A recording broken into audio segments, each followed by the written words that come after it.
আর রাস্তাঘাট 5 বছরে 1996 থেকে 2001 পর্যন্ত আপনার ব্যাপক উন্নয়ন করে যে এলাকায় রোডস অ্যান্ড হাইওয়েজের একটি রাস্তাও ছিল না, সেখানে আপনার অনেকগুলি রাস্তা রোডস অ্যান্ড হাইওয়েজের রাস্তা করে এবং ব্রিজ শত শত ব্রিজ করে আমাদের এলাকায় আপনার গাড়ি ঢুকালো। এই আওয়ামী লীগ সরকার, আপনারা তো 14 দলের শরিক, আওয়ামী লীগ সরকার টানা 3 মেয়াদে ক্ষমতায় রয়েছে তারা। এই 3 মেয়াদে সারা দেশেই উন্নয়ন হয়েছে, আপনার এই আসনে তার ছোঁয়া কতটুকু লেগেছে বলে মনে করেন? অবশ্যই আপনার আওয়ামী লীগ এই 3 মেয়াদে সারা বাংলাদেশে উন্নয়নমূলক কাজ হয়েছে, আমাদের এখানেও কাজ হয়েছে।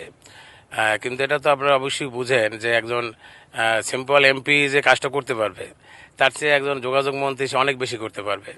এবং আনোয়ার হোসেন মঞ্জু ভাই হলো একজন জনবান্ধব নেতা, সে এলাকামুখী নেতা। সে প্রতিটি এলাকার আপনার রাস্তাঘাট এবং স্কুল কলেজ প্রতিটি মানুষের প্রাণের স্পন্দন, সে প্রাণের খবর সে রাখে। এবং সে নিজে এলাকায় ঘুরে ঘুরে এবং যেহেতু নিজেই সে অনুমোদন দিতে পারতো, রাস্তাঘাটগুলি সে আপনার করে দিয়েছে।